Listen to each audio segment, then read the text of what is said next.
अबीब अजमी। हज़रत अबीब अजमी कौन थे? वाक़या तो तौबा पर बहुत सारे हैं, मगर मुझे जो टाइम मिला ना वो पूरा होने वाला है। हज़रत अबीब अजमी का वाक़या सुना देता हूँ। हज़रत अबीब अजमी ना सूदखोर थे। आप सूद का पैसा लाते थे, सूद समझते हैं, ब्याज का पैसा लाते थे और घर में खाना पकाते थे। आप लोगों को पैसा देते थे और वापस लेते थे। एक बार क्या हुआ कि आप सूद का पैसा लेने गए, सामने वाले ने बकरी बनाई थी, हाजिर नहीं था, उसकी घर वाली थी। बोले पैसे दो, आपको दिए थे। बोले मेरे पास तो पैसे है नहीं। बोले फिर क्या है तुम्हारे पास? बोले मेरे पास बकरी बनाई है, उसका सर पड़ा है। बोले वो भी दे दो सूद में। आप वो लेकर आए, घर वालों को दिया। घर वालों ने कहा कि अब तो लकड़ी नहीं है, कैसे बनाऊं? आप किसी के पास सूद के पैसे से लकड़ी मांग के ले आए। जब वो हांडी चढ़ाई ना, देगड़ी जिसे बोलते हैं, और वो गोश्त डाला, उबाला ना गोश्त, तो गोश्त सारा खून की तरह बन गया। तौबा तौबा। सूद के पैसों से जो गोश्त था वो बनना था सब्जी, मगर वो बन गया खून।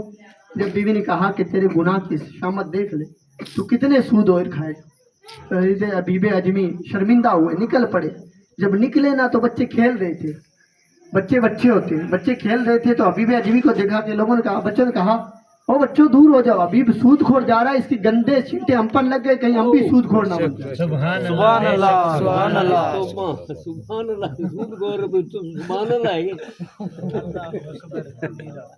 देखिए दीना, जब तवज्जो इधर रखें, बात तो सुने मेरी। जब वापस हज़रत अबीब अजमी निकले और हज़रत हसन बसरी के पास गए, तौबा की। तौबा करके वापस लौट ही रहे थे। जो वही बच्चे कह रहे थे ना कि अबीब अजमी सूदखोर आ रहा है, इसके छींटे ना पड़ जाएं, वही बच्चे कह रहे थे कि बच्चों हट जाओ, कहीं हमारे गंदे पैरों की धूल अबीब अजमी पर ना पड़ जाए और इनका जिस्म गंदा ना हो जाए। हालांकि तौबा करके आ ही रहे थे, तौबा करके लौटे ही घर ही नहीं पहुंचे। जिन बच्चों ने ये कहा था कि इनके गंदे छींटे हम पर पड़ गए तो हम भी सूदखोर ना बन जाए, वही बच्चे वापस कह रहे हैं कि हट जाओ, कहीं हमारे गंदे जिस्म के छींटे, मिट्टी के कतरात अबीब अजमी पर ना पड़ जाए। अल्लाह तौबा करने वालों को कैसे माफ कर। और इसी तरह बहुत सारे वाक्य मैं आपको सुनाने जाऊं तो मेरे मीठे और प्यारे इस्लामी भाइयों, वजह क्या है? मरना है। अब मरने वाला मर जाता है, छोड़ क्या जाता है। तो बुजुर्ग थे, वो काफ़ी बीमार थे। दूसरे बुजुर्ग उनके पास इयादत करने गए तो देख रहे थे कि उसने सबसे पहले उनकी बीवी रोने लगी।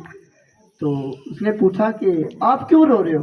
बोले मैं रो इसलिए रही हूँ कि मेरा सुहाग आज उजड़ जाएगा, मैं सुहाग किसको दिखाऊंगी। फिर माँ रोने लगी तो माँ से पूछा, माँ तू क्यों रो रही है? बोले मैं इसलिए रो रही हूँ कि मेरा लाल जा रहा है, मैं बेटा किसको कहूँगी। फिर बाप रोने लगे, बाप को पूछा, अब्बू जान आप क्यों रो रहे हो? बोले मैं इसलिए रो रहा हूँ कि मेरे बुढ़ापे का सहारा था वो जा रहा है, मेरा बुढ़ापे में हाथ कौन पकड़ेगा। फिर बेटों से पूछा रोने का सबब कि बेटे आप क्यों रो रहे हो? बोले मैं हम इसलिए रो रहे हैं कि हमें बचपना है, हम पर शफ़क़त कौन करेगा, हमें नए लिबास लाके कौन देगा।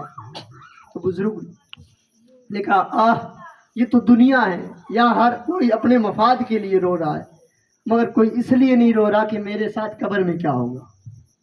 तो मेरे मीठे और प्यारे इस्लामी भाइयों, उन बुजुर्गों ने आह की उस बुजुर्ग ने और उनकी जिस्म से रूह निकल गई।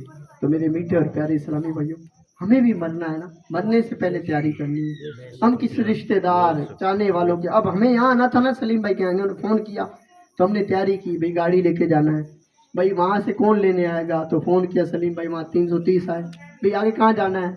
आगे रमज़ान भाई घर बैठे चाय पिए। तो पूरा प्लान था ना, हमें जाना है। और हमें किस तरह, कहीं जैसे ईद आई हमने तैयारियां की ना, कोई कपड़े ला रहा था, बहन कह रही थी भैया तो स्मार्ट नहीं लग रहा, ये कपड़े तुझे अच्छे नहीं लगते, दूसरे से जा। और फिर जूते लाता है तो घर वाली कहती है ये जूते तो अच्छे नहीं है, फिर दोबारा लेके आ।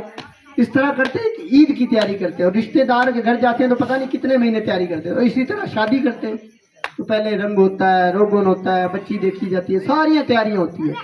और ये सब चीज़ें क्या है? ये तो दुनिया के मफाद के लिए, कहीं ना कहीं हमारे सुकून के लिए है।